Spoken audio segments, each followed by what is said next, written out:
इन्होंने चैलेंज किया था कि अगर आज इंडिया हार गई तो ये शो छोड़ के चले जाएंगे, मगर इंडिया को हमसे मोहब्बत ही नहीं है, कमबख्त। जीत गई इंडिया। हमारे साथ मौजूद है पाकिस्तानी टीम के ओपनर अहमद शहजाद। बात यह है कि भाईजान अहमद शहजाद ने कल कहा था कि इंडिया जीतेगी। इंडिया जीत गई, इसलिए आज बाबा का खिताब मैं अहमद शहजाद को देना चाहता हूं। आज अहमद शहजाद ये बाबा अभी ऐसे लग रहा है पटोरी में से सांप निकालेंगे। सर पे भी सेमीफाइनल में अगर दूसरी बैटिंग करती है इंग्लैंड तो यू नेवर नो कि फाइनल भी खेल सकती है। आमिर भाई, आपने कहा था इंडिया सेमीफाइनल में नहीं पहुंचेगी, इंडिया अब सेमीफाइनल में पहुंच चुकी है। आपको गलत साबित करने के लिए खेला। लेकिन अभिषेक शर्मा की आज मैं कहूंगा आपकी जो नजर लगी हुई उस बंदे पे, उतना कैच पकड़े जा रहे हैं। बताऊं, ठीक है उसने रन नहीं किए, खेल वो ठीक रहा था, मैरिट पे खेल रहा था, वो शॉट उससे मिस हुआ, वो बॉल था जो वो अच्छा था। उससे पहले भी वो बैड बॉल थे उसको उसने एक्स्ट्रा कवर मारा, फिर जो अच्छे बॉल थे उनको लाइन में आके खेल रहा था। इस पे जो उसका छक्का होता है, ये स्ट्रॉन्ग शॉट है उसका, वो मिस हो गया उसके, क्रिकेट में होता है। लेकिन आपने बोला कि उन्होंने गलत साबित किया। यस, देखिए जहाँ क्रेडिट बनता है वहाँ देना चाहिए। और संजू सैमसन मुझे लगता है अपनी लाइफ की बेस्ट इनिंग खेल गए वो, कि मैंने उनकी इनिंग्सें देखी हैं IPL वगैरह में, लेकिन ये इनिंग्स और इस तरह के मैच में यार कि टीम का डू एंड डाई है, नॉकआउट है, बाहर जितना क्रेडिट बनता है आई थिंक कम है। ओवरऑल अगर आप देखें, स्टिल अगर मैं फिर क्रिकेट के एनालिसिस के हिसाब से करूं, इंडिया अच्छी क्रिकेट नहीं खेल रहा, ये मैं आपको अभी भी बता रहा हूं। अब उनकी फील्डिंग चेक करें, 3 से 4 उन्होंने कैचेस छोड़े, फंबल किए हैं फील्ड में, बुमराह के अलावा उनका हर बॉलर पिट रहा है। ये जो इंडियन जो क्रिकेट फैंस है, जो क्रिकेट पे एनालिसिस करते हैं, जो समझते हैं, वो इस बात से एग्री करेंगे। एक बॉलर पे अभी भी इंडिया खेल रही है। पांड्या को मैंने पहले भी आपको कहा था, कभी भी अच्छी टीमों के खिलाफ वो अच्छी बॉलिंग नहीं, आज भी उसने 43 खाया है। ठीक, वरुण चक्रवर्ती को उन्होंने मारा है। और जो आगे टीमें आ रही है ना, वेस्ट इंडीज स्पिनरों को फिर अच्छा नहीं खेलता। सही बात है। वो जो आगे आ रही है ना, वो अच्छा खेलते हैं स्पिनर्स को। I still believe India still hot favourite नहीं है इस टूर्नामेंट की, मेरा ये बिलीव है। स्टिल हॉट फेवरेट नहीं है। नहीं हॉट यार 2009 में हम हॉट फेवरेट नहीं थे, हम जीत गए थे। 2017 में हम हॉट फेवरेट नहीं थे, जीत गए। इसका मतलब नहीं कि इंडिया जीत नहीं सकता, लेकिन मेरी नजर में वो अच्छी क्रिकेट अभी भी नहीं खेल रहा। अच्छी क्रिकेट, ठीक है, और अभी भी अच्छी क्रिकेट नहीं खेल रहा। मुझे लगता है कि अगर हिट मारेगा, आई बिलीव वो कंट्रोवर्शियल आउट था। मुझे नहीं लगता कि वो आउट थे। अगर वो वहां पे थोड़ा सा और खेल जाते, 220-30 होता, इंडिया आज भी बाहर हो गया, मैच फंस जाता। 190-195 आई थिंक एक अच्छी लंबी इनिंग चाहिए होती है, जो सैमसन ने खेली, आउटस्टैंडिंग इनिंग खेली और वो ले गया मैच। अहमद भाई, आप अग्री करते हैं इस एनालिसिस से या आपका कुछ और कहना है इस बात? नहीं, ठीक कह रहे हैं। मैं बस ये कहता हूँ कि अभी अच्छा नहीं खेल रहा तो सेमीफाइनल में है, तो अच्छा खेलेगा तो क्या करेगा, चांद पे होगा। हाँ, तो वो ये थोड़ा सा जिस तरह चक्रवर्ती है उसका वो ओवर नहीं बनता था। तो टेक्निकल एरर जरूर हुए हैं कि बहुत नीचे आप लेके आ रहे हो इस तरह के पिच पे, उसने उसको ओवर उड़ाया है, मारा है, वहां पे वो नहीं। फिर बहुत जबरदस्त बॉलिंग की है डेप्थ के अंदर। आप देखें बुमराह ने और अर्शदीप ने जो बॉलिंग आखिरी 3 ओवर किए हैं, बहुत वहां पे आराम से 220 हो रहा था। पावल खेल रहा था, साथ होल्डर खेल रहा था। ये वही प्लेयर है जो लंबे लंबे छिक्के मारते हैं। अभी पिछले मैच में होल्डर ने उड़ाया है, लेकिन उन्होंने डेप्थ के अंदर स्कोर जो है ना वो स्क्वीज किया, जिसकी वजह से उन्होंने एक रीजनेबल टारगेट के अंदर 195 के अंदर पकड़ा। And they back themselves because they have a long batting lineup. Kolkata के अंदर मैच था, ball sets up there beautifully, और जिस तरह ही मतलब पहला बॉल भी वो खेले थे, उनके इंटेंट के साथ आए थे, लगा नहीं कि कोई अंडर प्रेशर है। इवन दो अभिषेक शर्मा का 10 बॉलों पे 11 उन्होंने किया, स्ट्रगल कर रहे हैं इस पूरे वर्ल्ड कप के अंदर, जो उनसे एक्सपेक्टेशंस हैं वो उस तरह परफॉर्म कर नहीं पा रहे हैं। लेकिन उन पे भी एक बड़ी इनिंग ड्यू है, जो कि इस बड़े स्टेज से अच्छी, तो जैसे सेमीफाइनल आ रहा है, फाइनल आ रहा है, तो वो ऐसा प्लेयर है कि वो ज़्यादा देर तक चुप बैठेगा नहीं, वो करेगा।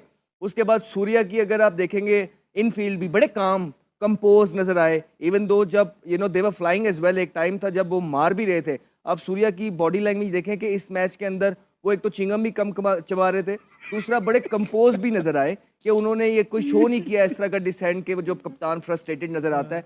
उनको पता था कि I have a batting lineup के जो कि 200 सवा 200 भी अगर हुआ तो वो करेंगे। ऑल इन ऑल अगर आप क्रिकेट देखेंगे, जिस तरह कैचेस छोड़े, जिस तरह मिस फील्डिंग भी कर रहे थे, शॉर्ट फाइंड से भी जो है ना चौके निकल रहे थे, आई एग्री विद आमिर के वो उस तरह की क्रिकेट नहीं खेल रहे। लेकिन मुझे इस चीज़ से ज़रूर डर लगता है कि जब दूसरे अच्छी क्रिकेट नहीं भी खेल रहे होते, वो सेमीफाइनल में पहुंच रहे होते हैं। ठीक है, हम अच्छी क्रिकेट खेल के भी बाहर हो रहे होते हैं। ठीक है, तो अभी वो अच्छी क्रिकेट खेलेंगे तो वो क्या करेंगे? आई स्टिल बिलीव ना वो सेमीफाइनल में पहुंचेंगे, वो फाइनल भी खेलेंगे। ये मैंने कल आपको बोला था, सेमीफाइनल नहीं, वो सेमीफाइनल भी अब जीतेंगे और वो फाइनल भी खेलेंगे, और फिर फाइनल की बात हम फाइनल में करेंगे। संजू सैमसन के लिए तालियां भाई, very well played. Last ball आपने देखी, उनको पता था कि बॉल यहीं पे होगी, ज़्यादातर जो एरिया है यहीं पे होगी। अपना ये लेफ्ट लेग ओपन करके रखी हुई थी, आगे भी नहीं गए, बॉल मिली और वहीं से वो बॉल को लेके चले गए। मतलब कि यही चीज़ एक अच्छे क्वालिटी प्लेयर की नज़र आनी चाहिए। वो जहाँ चाहता है वहीं बॉल आना शुरू हो जाती है। बहुत अच्छे लेट दिन तो ये खेल होता रहा है। है बहुत और लेट बड़ी पीछे इसके साथ ज्यादतियां भी हुई हैं। परफॉर्मेंस करने के बावजूद भी इनको बाहर निकाल दिया जाता था और इस दफा भी बस मौका इसलिए रख गया कि और कोई स्कोर नहीं कर रहे थे तो इनको डाल लिया। लेकिन बहुत लेट खेलते हैं, बड़ा टाइम है। संजू आपको में ना याद शर्मा होगा की झलक आती है वैसे, रोहित शर्मा पीछे आपको आमिर याद होगा भी साउथ अफ्रीका जाके 2 सेंचुरियां की थी। अब पाकिस्तानी किसी प्लेयर ने उनकी पूरी टीम के खिलाफ जाके, जैनसन रबाडा के खिलाफ जाके T20 लौट सीरीज जीते थे। 2 सेंचुरियां की हो T20 में। उसके बाद आप सोच सकते हैं अगले 5 साल वो बाहर होगा। नहीं, ऐसा नहीं सोच ये सकते। 3 महीने बाद बाहर हो गया था। इतना कंपटीशन है वहां पे, कंपटीशन बहुत है। ठीक है ना। और उसके कितना अंडर प्रेशर होगा इस इनिंग में।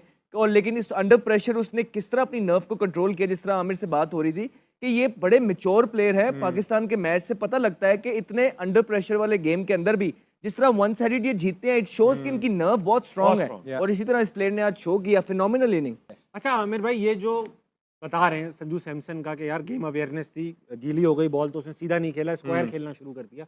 ये गेम अवेयरनेस जो है वो नेचुरली प्लेयर के अंदर होती है, एक नेशनल इंटरनेशनल प्लेयर के अंदर, या ये कोचेस वगैरह सिखाते हैं? क्योंकि हमारे यहाँ नहीं देखता ये गेम अवेयरनेस किसी में भी है। देखिए कोचेस भी सिखाते हैं लेकिन प्लेयर पे अपना भी होता है कि वो कम- सीखने कम की एज कोशिश में आ करता है। जाती है, संजू कम एज में। सैमसन अर्ली डेज में शॉर्ट बॉल पे फंसते थे, आपको पता है कि वो स्ट्रगल करते थे बॉडी वाले बॉल को। अब वो इसको ऐसे ले जाते हैं, वो काम करते हैं। उनका वो इनके प्लेयरों का बैकग्राउंड तो देखे ना, डोमेस्टिक में कितना एक्सपीरियंस है, आईपीएल में कितना एक्सपीरियंस है। ये एक एक इनिंग से नहीं आए हुए इंडिया के टीम में, ये डिफरेंट डिफरेंट जगह पे परफॉर्म करके एक प्रोसेस से आए हुए हैं। इस वजह से इनको पता है कि किस सिचुएशन में क्या करना है। संजू सैमसन का जरा फर्स्ट क्लास का रिकॉर्ड तो निकालें, कितनी फर्स्ट क्लास खेला हुआ है, कितना आईपीएल का एक्सपीरियंस है, उसके बाद आप देख लो। फिर इस तरह जब आप प्रोसेस से आते हो फिर जरूरत पड़ती है। फिर हम फरहान की बात करते हैं, वो एक प्रोसेस से आया हुआ है, मारे खा के आया हुआ है। उसने देख लें वो हर जगह उसने परफॉर्म किया है। तो ये हमें हमारे सिस्टम को भी जरूरत है, हमें ऐसे ही प्लेयर लाए। वेस्टइंडीज के खिलाफ मिली जीत के साथ ही भारत ने T20 वर्ल्ड कप 2026 के सेमीफाइनल में अपनी जगह पक्की कर ली है। और सच कहें तो ये सिर्फ एक जीत नहीं बल्कि टीम के आत्मविश्वास की कहानी है। मुकाबला आसान नहीं था, लेकिन जिस तरह से टीम इंडिया ने दबाव के बीच 5 विकेट से मैच अपने नाम किया, उसने साफ कर दिया कि ये टीम बड़े मंच के लिए तैयार है। अब अगला पड़ाव और भी बड़ा है, क्योंकि 5 मार्च को मुंबई के वानखेड़े स्टेडियम में भारत का सामना इंग्लैंड से होने वाला है। वानखेड़े का नाम सुनते ही क्रिकेट फैंस के रोंगटे खड़े हो जाते हैं। यह वही मैदान है जहां बड़े बड़े मुकाबलों ने इतिहास लिखा है। टूर्नामेंट अब अपने सबसे रोमांचक मोड़ पर पहुंच चुका है। चारों सेमीफाइनलिस्ट टीमें तय हो चुकी हैं और हर टीम की नजर सिर्फ ट्रॉफी पर है। भारत और इंग्लैंड की भिड़ंत हमेशा से हाई वोल्टेज रही है। ऐसे में यह मुकाबला सिर्फ एक मैच नहीं बल्कि फाइनल का टिकट है, क्योंकि जो भी जीतेगा वो सीधे खिताबी मुकाबले में पहुंचेगा। दिलचस्प बात यह भी रही कि पहले कुछ पूर्व खिलाड़ियों ने भारत के सेमीफाइनल तक पहुंचने पर सवाल उठाए थे, लेकिन टीम ने मैदान पर जवाब दिया। एक पाकिस्तानी पूर्व क्रिकेटर ने तो यहां तक कह दिया था कि भारत सेमीफाइनल में नहीं जाएगा, लेकिन जब भारत ने जीत दर्ज की तो उन्होंने लाइव शो में अपनी बात वापस लेते हुए स्वीकार किया कि उनका आकलन गलत था। यही तो खेल की खूबसूरती है। यहां भविष्यवाणियां नहीं, प्रदर्शन चलता है। अब सबकी नजर 5 मार्च पर है, जब मुंबई की भीड़ नीले रंग में रंगा स्टेडियम और करोड़ों उम्मीदें एक साथ दिखाई देंगी। सवाल बस एक है, क्या भारत इस लय को जारी रखते हुए फाइनल का टिकट हासिल कर पाएगा? जवाब मैदान पर